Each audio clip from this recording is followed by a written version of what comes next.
kan nenek lafat to Pak Ji. Man arfa nafsa faqat arfa robah.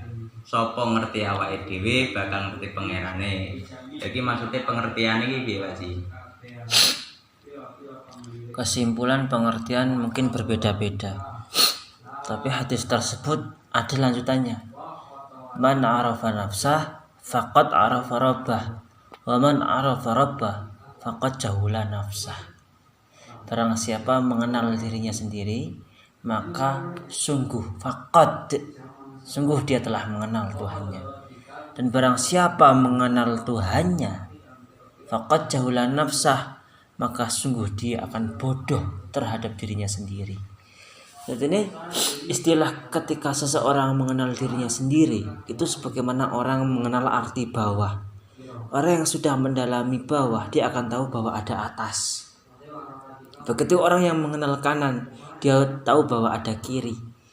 Orang yang mengenal depan, dia tahu bahwa ada belakang. Dalam arti perimbangan, ketika kita mengenal makhluk adalah jati diri, hakikat kita, maka otomatis kita akan mudah mengenal Tuhan, Sang Khalik Pencipta. Itu dari segi nalar logika. Dan ketika seseorang sudah arafa rabbah, mengerti siapa Tuhanku, harus berlaku apa kepada Tuhanku, apa yang aku lakukan pada Tuhanku, bagaimana cara aku merayu Tuhanku. Ketika seseorang sudah mengenal Tuhannya, otomatis dia akan jahula nafsah, akan bodoh terhadap dirinya sendiri. Maksudnya bagaimana kok bodoh terhadap dirinya sendiri? Karena ketika seseorang mengenal Tuhan, sungguh siapapun orangnya, dimanapun tempatnya, bagaimanapun pangkatnya, ketika seseorang sudah mengenal Tuhan, pasti secara mutlak dia akan jatuh cinta kepada Tuhan. Karena Sang Maha Cinta Abadi yang sangat luar biasa. Dan ketika seseorang sudah mengekspresikan dan mencicipi rasa cinta kepada Tuhan, dia akan menganggap semuanya sepele. Dia akan merdeka dari segala sesuatu. Seperti yang kita bahas kemarin, dia akan merdeka tanpa syarat, kebahagiaan tanpa syarat, kaya tanpa uang, sembuh tanpa obat. Itulah mereka. Terhibur tanpa hiburan. Mereka adalah orang-orang yang merdeka secara hakikat. Dan setelah seperti itu dia akan seakan bodoh terhadap dirinya sendiri, hampir melupakan.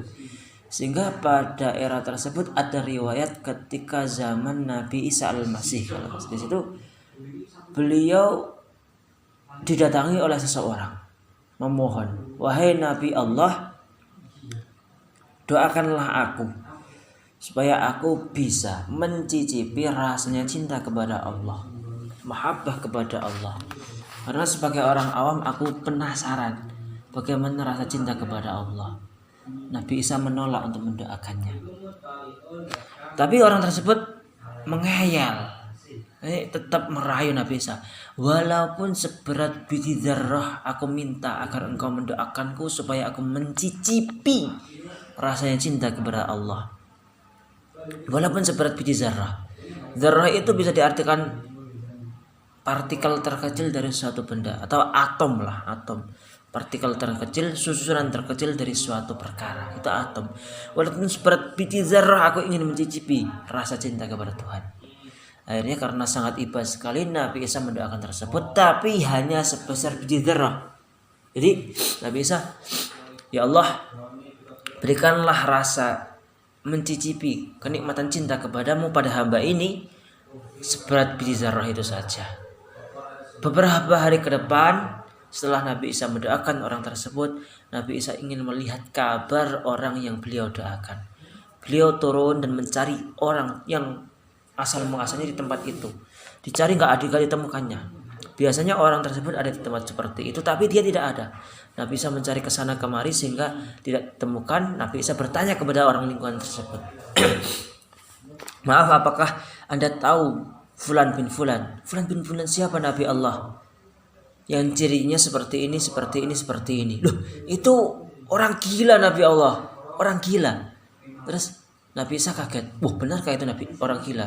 Iya Nabi Allah, kau seorang Nabi, orang terhormat, tapi kenapa engkau mencari orang gila? Apa urusanmu? Sekarang ada urusan penting. Memangnya di mana dia sekarang? Dia beberapa hari ini lari ke arah sana, ke tempat yang jauh dari kerumunan manusia. Dia menyendiri di hutan sana. Tapi dia gila, Nabi Allah.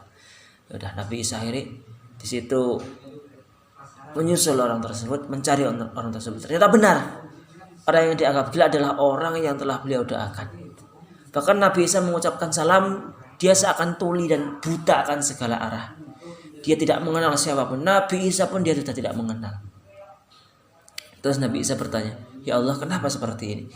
Malaikat Jibril diutus oleh Allah untuk memberi wahyu kepada Nabi Isa. Wahai Nabi Isa, seseorang yang sudah merasakan cinta kepada Allah, walaupun seberat biji zarrah, sedikit pun biji zarrah, kalau dia sudah mencicipi rasa cinta kepada Allah, niscaya dia akan melupakan seluruh alam semesta. Bahkan dia lupa terhadap dirinya sendiri. Jauhlah nafsah. Kepada engkau sebagai nabinya, dia juga lupa.